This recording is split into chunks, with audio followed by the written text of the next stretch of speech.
This is coming to you from the Huntington Small Business Resource and Recovery Center. My name is Councilman Mark Mayoka from Huntington. I'm also a certified public accountant.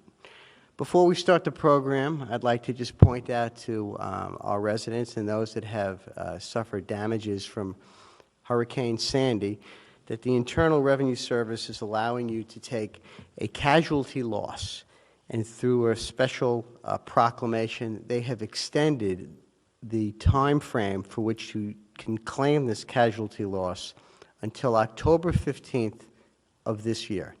Now, you have an option of taking the casualty loss in either 2011 or 2012, and I recommend that you speak to your tax advisor so that you can maximize the benefit of the casualty loss and you can recover. And when you file for the recovery, the Internal Revenue Service has a publication for this, which is publication 584, and it has a list of what you can take off as a write-off. And basically, you have a casualty loss based on the fair market value of the day before the storm, what was it worth, and after the storm, what was the reduction value. It includes the home, it could include landscaping, and it could include things outside of your house and everything inside your house, but the publication provides a detailed analysis of this.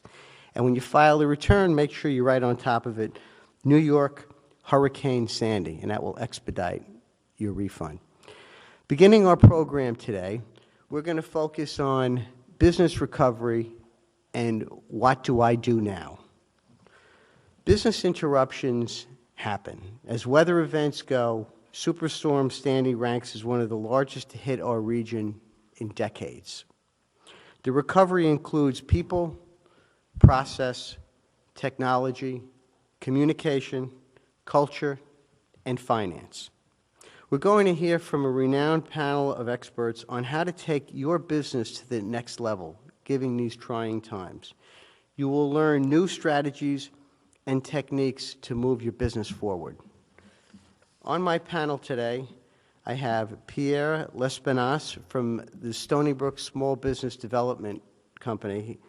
He is a small business development advisor. I have with me also Patty Bloom, who's the president of Bloom Resource Group, who's an expert in business continuity issues.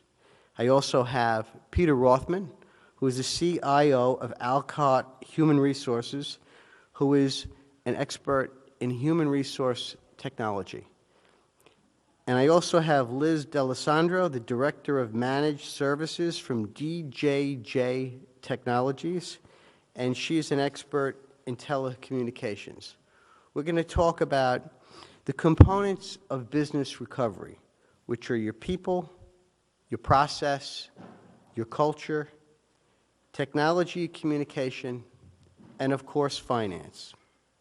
Today, I'm going to first begin our discussion with Pierre from the Stony Brook SBDC. Welcome, Pierre. Thank you very much. Good morning.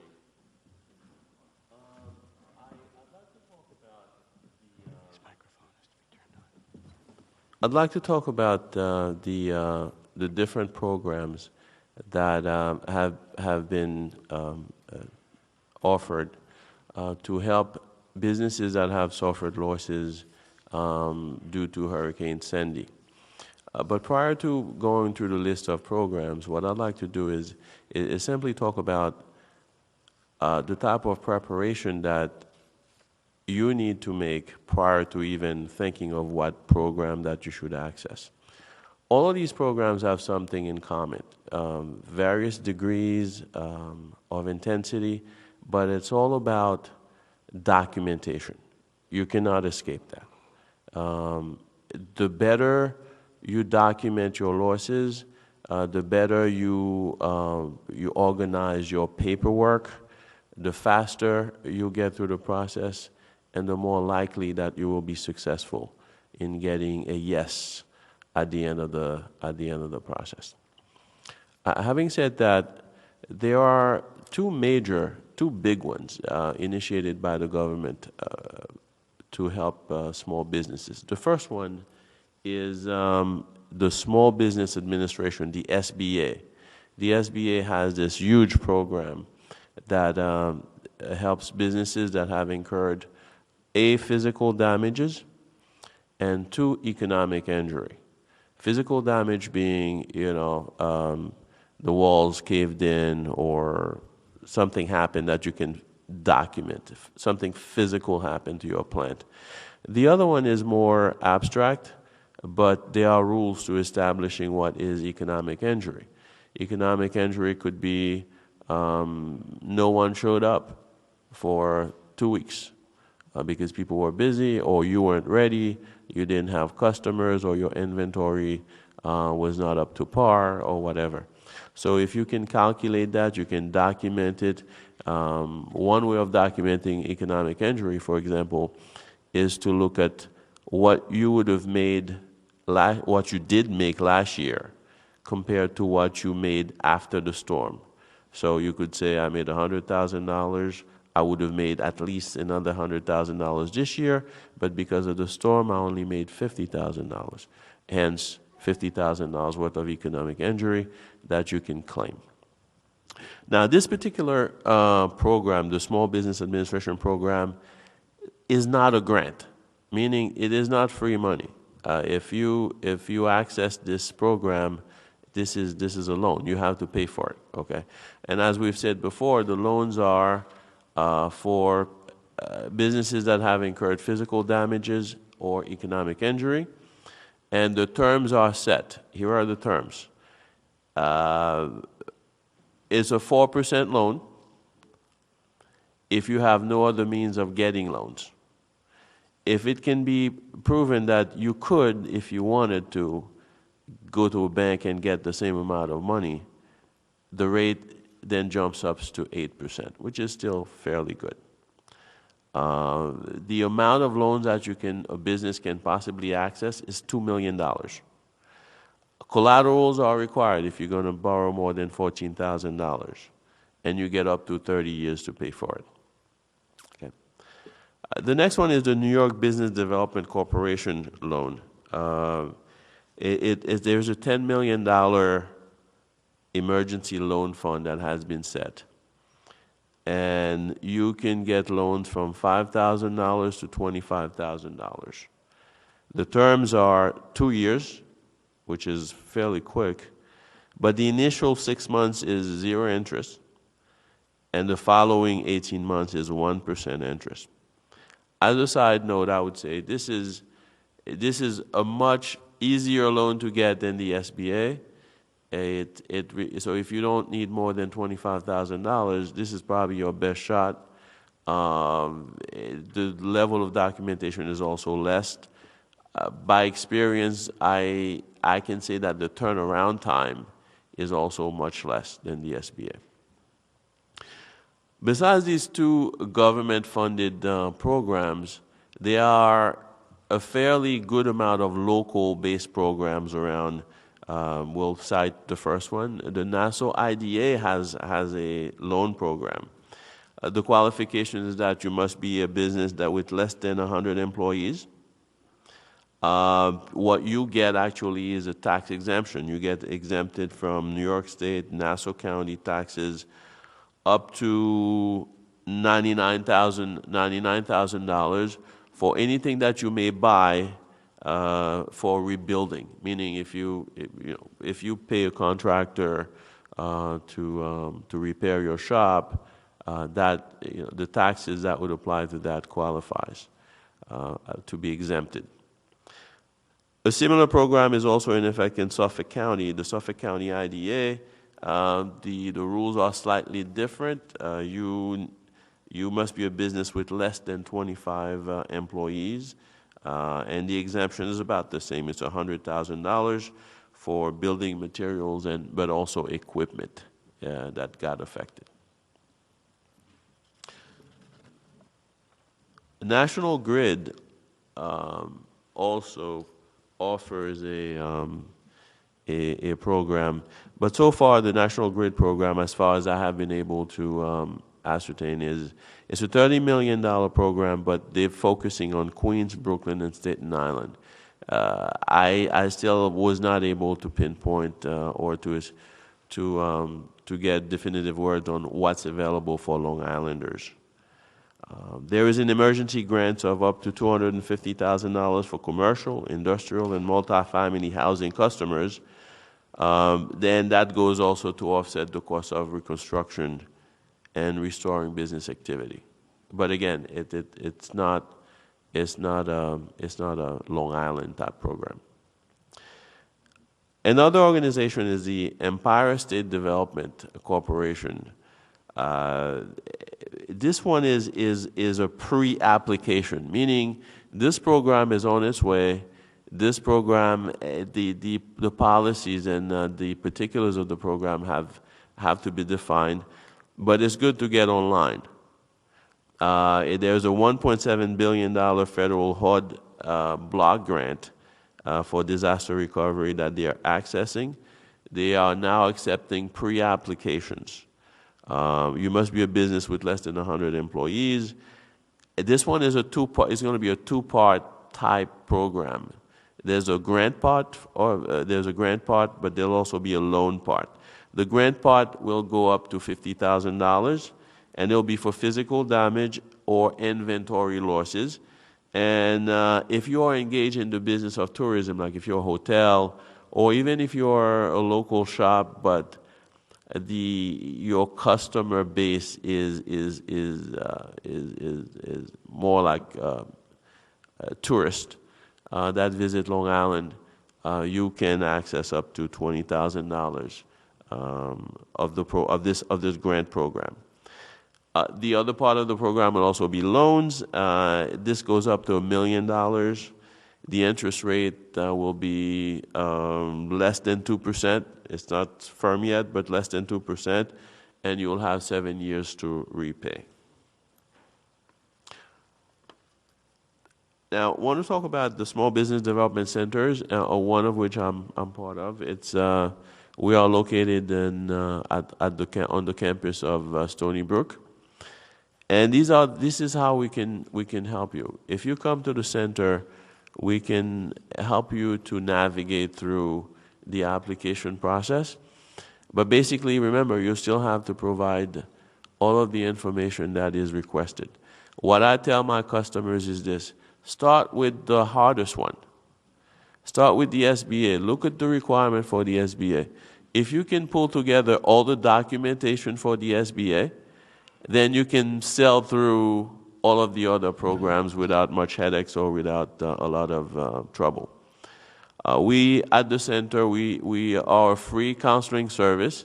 We help people again with disaster recovery programs, but we also help businesses with their business plans, their marketings. We do financial referrals, and we also put together a lot of workshops that businesses need to stay in business and thrive. Peter, I want to thank you, and it's interesting that you pointed out a number of issues that people really are not aware of the small business development centers, and it's important that they do get that awareness, and they are located in Farmingdale and in Stony Brook, and that I want to thank you for pointing out the need to have documentation. You have distress documentation, and there are issues of economic injury that need to be addressed, and that I thought there might have been a program available from National Grid, but I guess it's not yet available in Suffolk County. In Suffolk County, yes. In Suffolk County. We're now going to turn to the panelist on my right, Patty Bloom, President of Bloom Resource Group. Patty? Good morning, everyone. When we talk about disasters, we're looking at the opportunity for change. And change is something we look at, think about, but don't always embrace. So we're looking at embracing change and looking at your business processes and re-engineering how you do business. In a comprehensive approach to reorganizing your business, I'd like to present several alternatives for you to consider.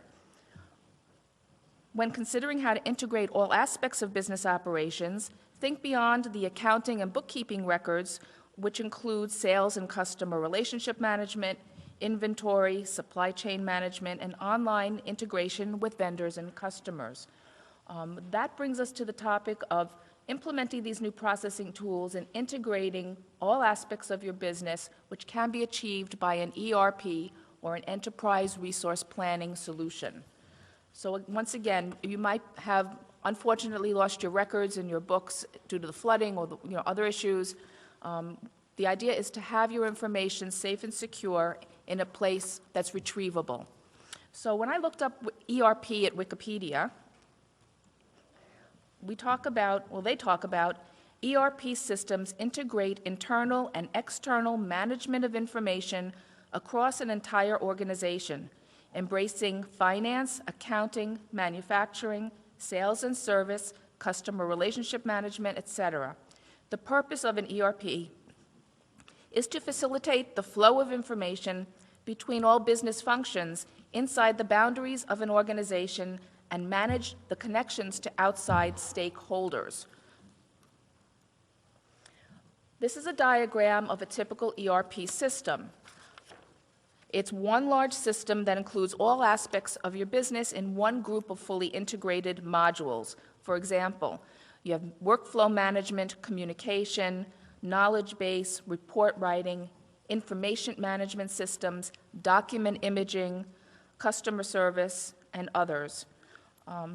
These are all within the categories, and inside the other part of the wheel breaks down all of the financials, the customer relationship, e-commerce, the manufacturing, and the distribution.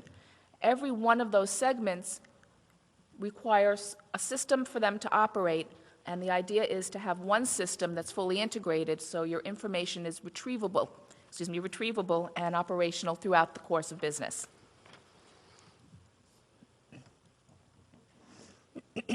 Then we talk about something called electronic data interchange.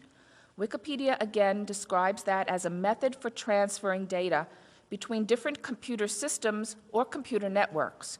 It is commonly used by big companies for e-commerce purposes, such as sending orders to warehouses or tracking their order.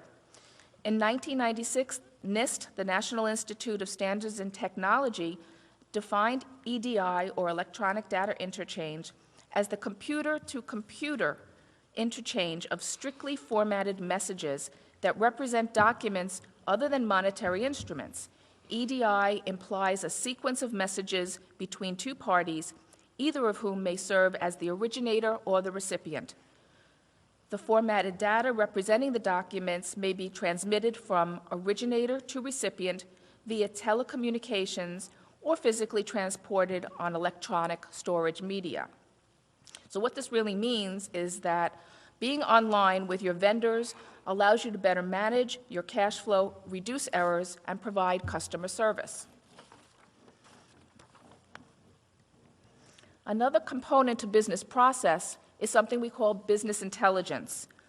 When we look at the definition, once again at Wikipedia, we talk about BI as a set of theories, methodologies, processes, architectures, and technologies that transform raw data into meaningful and useful information used to enable more effective, strategic, tactical, operational insights and decision-making. Business intelligence can handle large amounts of information to help identify and develop new opportunities to provide a competitive market advantage and long-time stability. BI technologies also provide historical, current, and predictive views of business operations.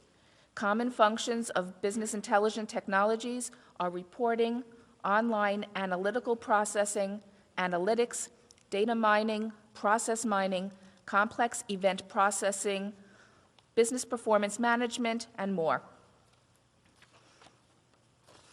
We also talk about business intelligence is sometimes for competitive intelligence because it supports you in your decision-making process.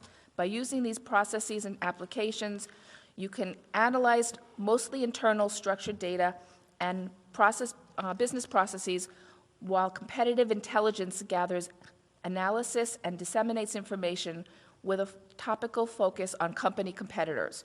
If understood broadly, business intelligence can include the subset of competitive intelligence. You want to be able to mark your markers and look at all of the value this might provide for your business. whoops, sorry, back one. I'm not sure about that one, but anyway, business intelligence allows you to embed the procedures. If you really want to protect your business, you can't rely on any one person for any function. So if you lose that one person for any reason, no one knows what their job might be.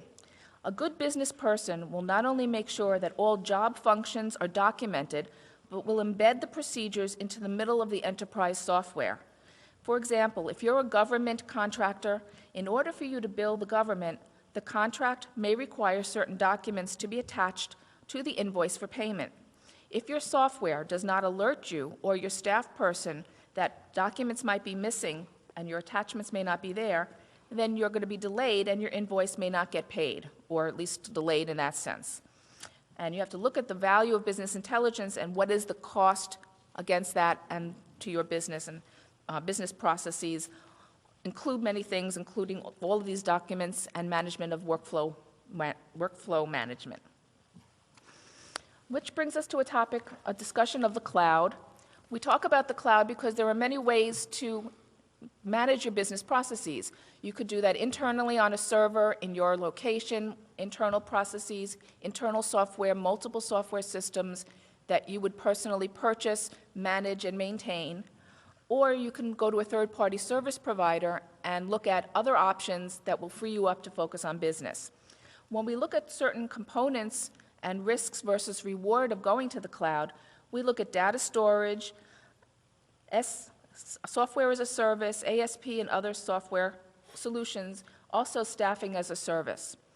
There are 3 levels of the cloud, and as you step up, risk gets higher because there are more variables.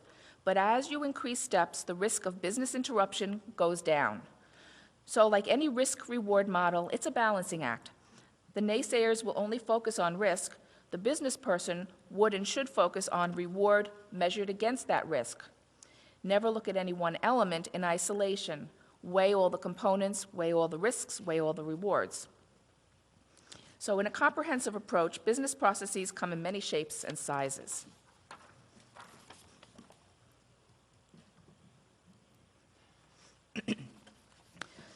So when we look at data plus software plus people, we look at the lowered risk of managing your business.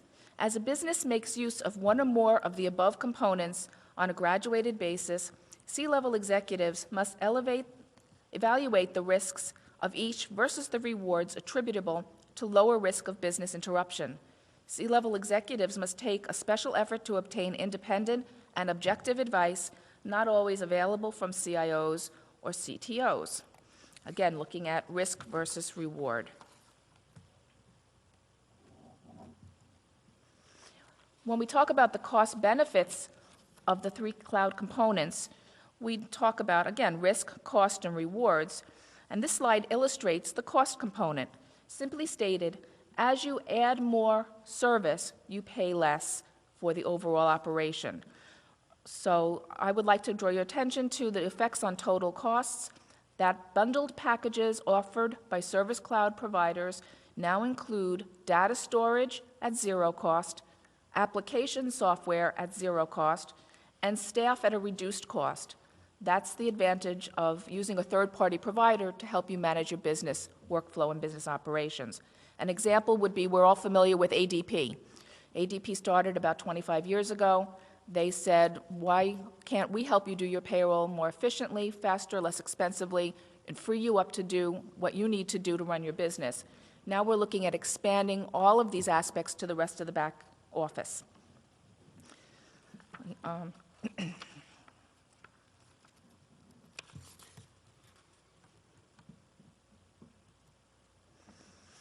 So in summary, we look at embracing change. This is an opportunity. Sandy presented us with an opportunity to look at how we restructure and grow our business and add new systems and components to what we do now that might not have been available before or might not have been affordable before. So when we look at rebuilding your business, we want to talk about considering an ERP, developing and implementing a business intelligence strategy, open the conversation to outsourcing or third-party providers, rebuilding to what was not always the best solution going forward. Consider other options and combinations. So to accomplish these things, C-level executives must show leadership and embrace change. In 3 years, the Service Cloud will be a $45 billion industry worldwide.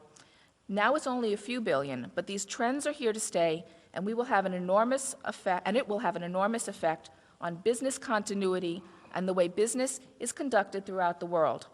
Those who change will be competitive. Those who don't might get run over by the market. In summary, these are some of the elements of change, and I thank you for your attention. Patty, that was fantastic, a plethora of information, and what I got out of it was how important it is for us to be, as business people, starting new businesses and working on our existing businesses, to be proactive to lower our risks of business interruption. And I learned a new term, the enterprise resource planning, where you have to look at all the components of your business together, the finance, e-commerce, customer service, manufacturing, and distribution, and the importance of the cloud, and that the cloud can lower your risk of business interruption, and it can also lower your costs. Now I'd like to turn to Peter Rothman, CIO of Alcott Human Resources. Peter? Good morning. Thank you. Just by a show of hands, who in the room has suffered a business shutdown during Sandy? Great. And the hardest part of that business shutdown is recovering your process, your people, and your technology. If you think of people, process, and technology in that order, technology is the base of the foundation. The processes you run your business on are the day you execute your daily tasks, and the people are the linchpin to the entire organization. Without the people, the processes and technology don't work. You can have people ready to work but no facility. You can have a facility ready to accept people, but people aren't available.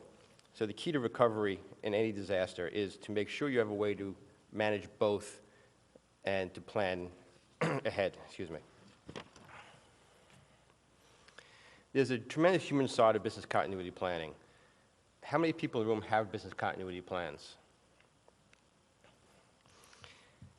In a disaster, most employees will put their families first. You will have one or two that put their business first, but in general, most people will take care of their families. Once they're sure their family's okay, then they'll start thinking about how they pay their bills and how they get back to work. When your employees are out, in the case of Sandy, how do you contact your employees? How do you communicate with your employees? How do you make sure they know you're there for them so they can be there for you? Those are the types of questions you want to ask in your business continuity planning exercise and in your recovery exercise as well. It seems our 100-year storms are coming once a year now. We can be assured we're going to have more business continuity and more disruptions coming up in the future, whether they're storms, natural disasters, or localized business issues. In our case of our example, here we have, there's an approach that was developed by IBM several years ago, which is a people-focused approach. This is not something that I created, and I'll take credit for it. If you notice that there are components to this, that Patty mentioned before, the virtual infrastructure, utilizing the cloud for technology services. There are also organizations such as ADP or Alcott, where you can address the rest of the risk processes in your organization. Your policies and communications, which aren't really part of a business continuity plan. They're part of your organization's culture. Your employee education and support, how you maintain and train your employees on an ongoing basis, is part of your recovery and your planning effort and your normal operations. Job training. Jobs are constantly evolving. Technology is evolving. People are needing to learn to adapt to more change more quickly. That is something that needs to be also included in your normal operations as well as your recovery effort, and as well as talent management. When I talk about talent management, it's not just how you hire people. It's how you train people, how you plan for succession over time, because that succession planning comes into play when you're recovering from a disaster. Who can fill in for whom during a disaster gives you an alternative to not running your business. There are three tenets in this approach of managing human capital in a crisis. One is the ability to attend work, and there are components beneath that. There is the ability to deliver critical infrastructure resources to your organization, and the ability to obtain and maintain business processes during that outage. I'll take a quick dive a little deeper into each of these areas. The risk area of the ability to attend work. As I mentioned before, people will always put their families first. The question is, how can you help your families, help them help their families, and help them get back to work faster?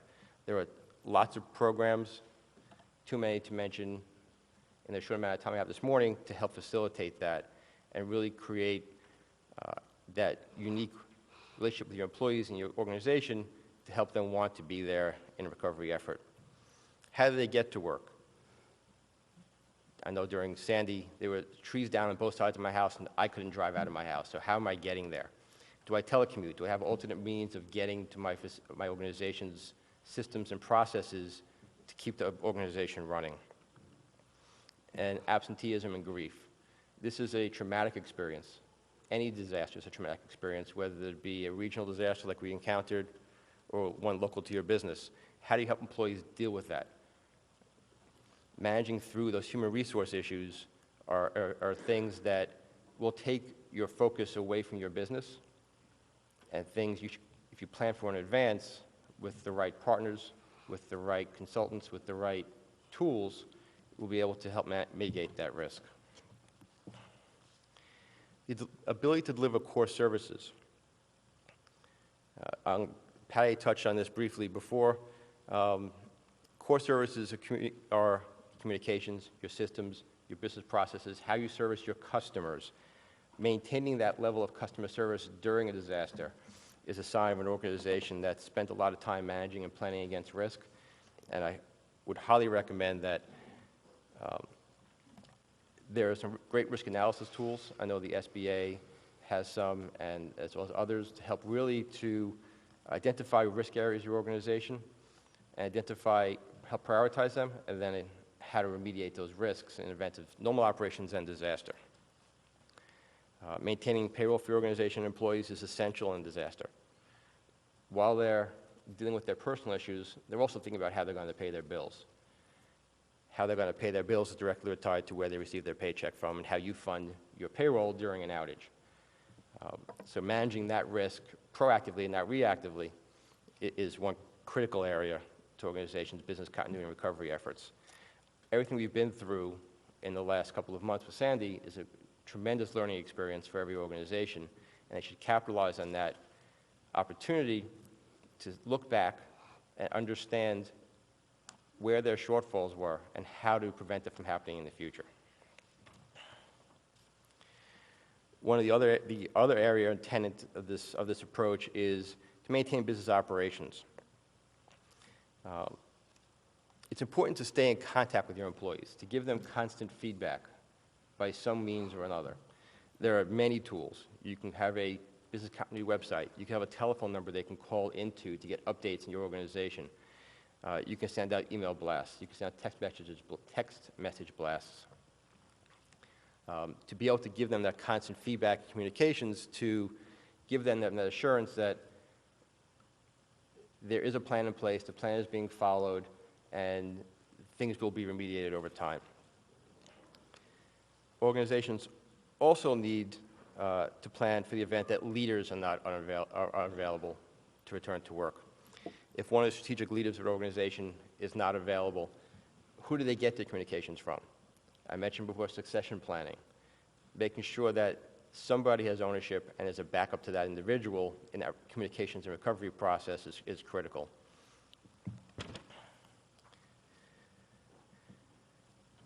There are,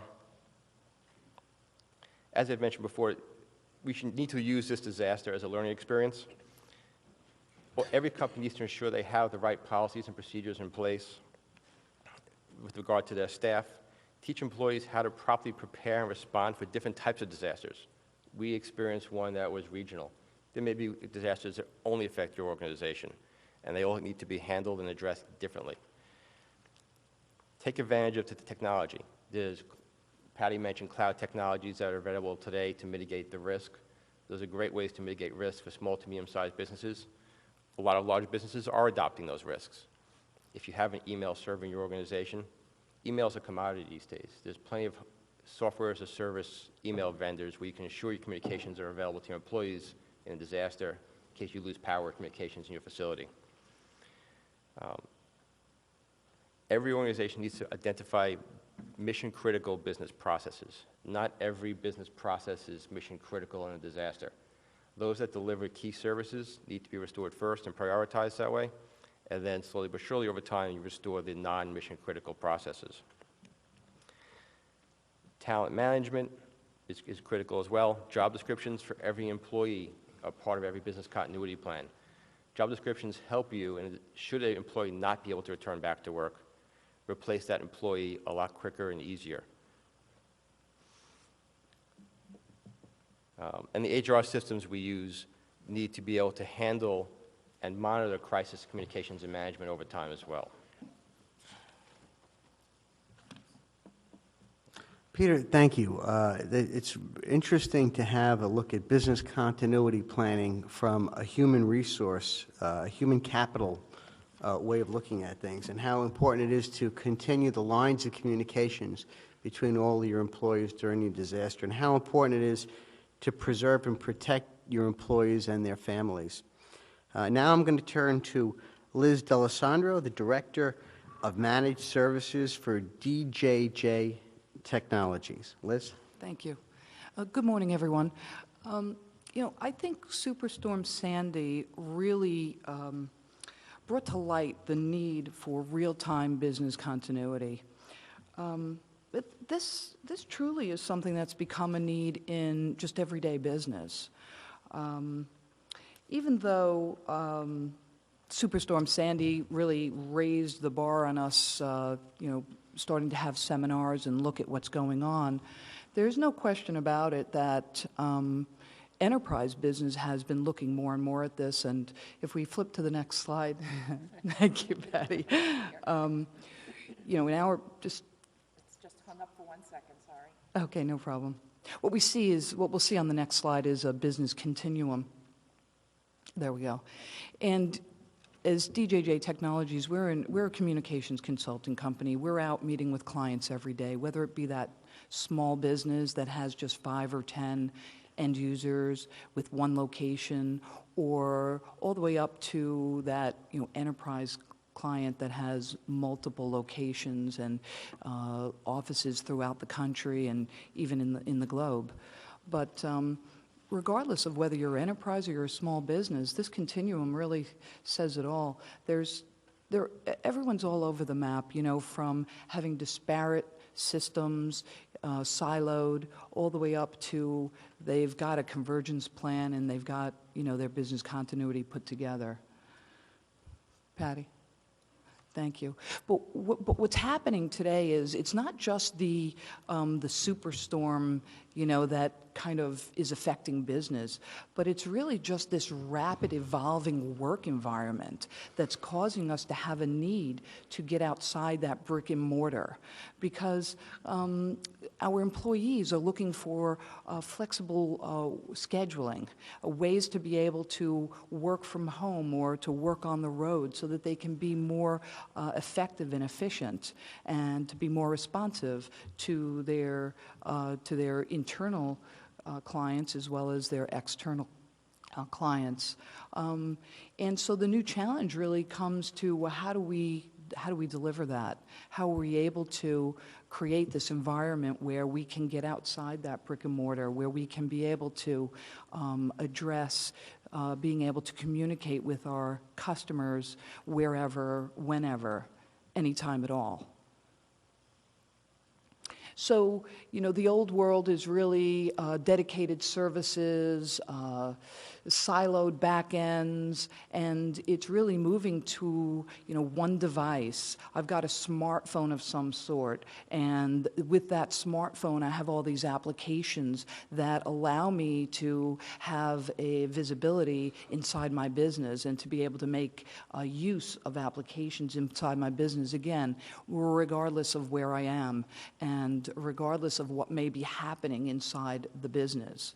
As an example, when we talk about disasters that take place, disasters really, I think, Peter, to your point, they can be anything. They can be as simple as, a backhoe cut the line and now you have no power inside your building. Well, how do you continue to function? There's employees who have a family emergency, illnesses, but they still want to be productive in the business. Office equipment that fails. Well, is there some failover place that maybe we have that application running elsewhere?